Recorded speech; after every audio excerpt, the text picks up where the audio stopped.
When it comes to my journey as a filmmaker, cinema lenses are a rabbit hole that I am still deep diving into. Because there are so many that fit so many different styles and so many different prices, there doesn't seem to be a one size fits all. But over the last month, I've been using these lenses non-stop, and I think these might be the answer.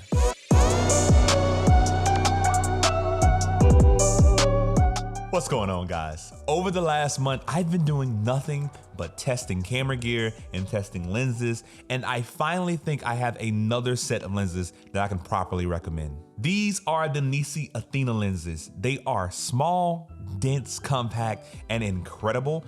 And honestly, if you are a Ronin 4D owner-operator like me, these lenses might just be perfect for you. Because these lenses have been out for a while now, I'm gonna forego all of the super specific technical talk and focus on how I've been using these lenses, what scenarios and situations that I find them best for, and what I'm gonna recommend in the future if you're considering getting a set like this. If you are looking for a review that goes over all of the technical details of it and really gives a deep dive on everything about these lenses, I'll leave a link to CVP's video. They are an excellent source for information like that.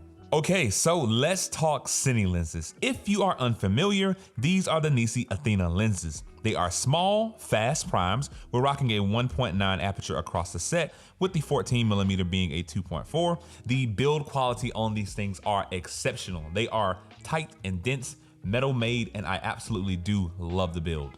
When it comes to weight across the board, every lens balances perfectly on the Ronin 4D, and you don't even have to rebalance when swapping lenses. They come in a range of different mounts. I currently have the PL mounts, but they do come in E mount and RF, and they have a 300-degree focus throw, which took me some getting used to because the amount of range that these things have, like the mount that they turn, is perfect for a solo operator because you can really make sure that you're nailing focus every time.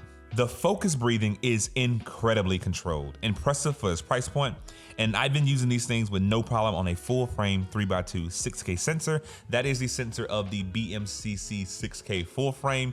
It is a fantastic sensor. These lenses give full coverage across the board.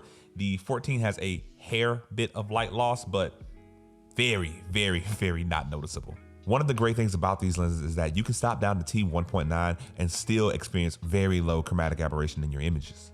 One of my favorite features, they are exactly the same across the entire lens range.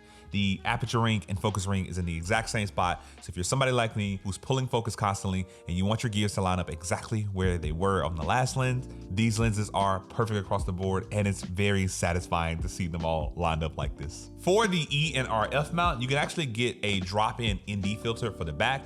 The PL mount apparently has a screw-on filter because when you are focusing these lenses, the PL mount actually shifts and extends like a lot. So you can't use traditional drop-in ND converters. So yeah, I would definitely look into that if you're looking to have a kind of a low profile build with these lenses. Okay, now that we know what they are, let's talk about how I've been using them.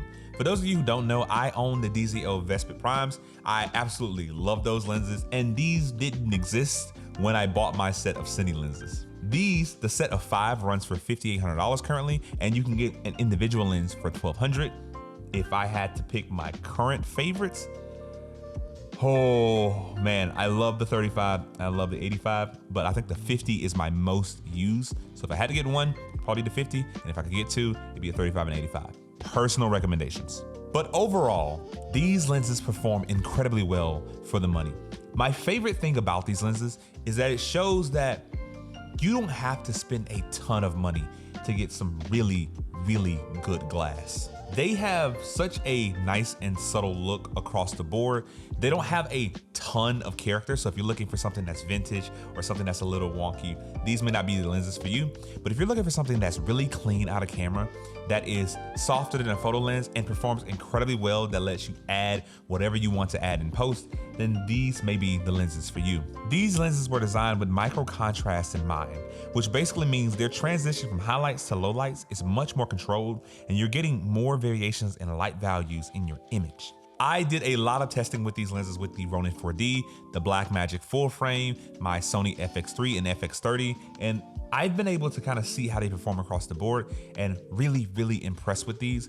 Their biggest benefit for me was using them with the Ronin 4D because it balances so easy and there is no slowdown with my workflow. For an already fast camera, being able to just swap lenses and adjust nothing else is really, really vital. And probably the favorite thing that I've used them on is the Blackmagic full frame, because I've been able to film in 3x2 with these lenses, and creating some nice compositions with them in that full open gate sensor has been incredible.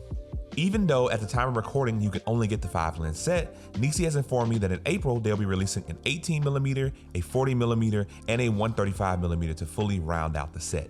A really small thing that I really like about these lenses is the lens caps all have the focal lengths for the lenses on them, and they also have this really nice felt interior. It's really hard to explain, but it just feels premium. So over the last month, I left my DZO lenses at home and I've exclusively been using these.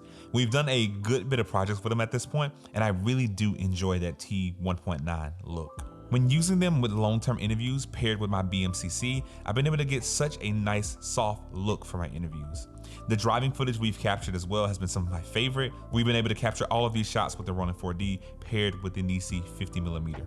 And overall, it's been a really good experience. Before I wrap this up, I do have one of my DZO lenses if you want to see exactly what it's like in a one-to-one comparison.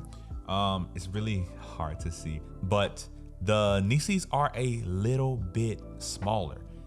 They're a lot smaller actually, but when it comes to getting cinema lenses, these are something that you're gonna have for a long time. So overall, I can 100% recommend these, because if you're looking for a look that's really clean, doesn't have a lot of character to it, just something that is consistent and reliable, then these are probably the one for you.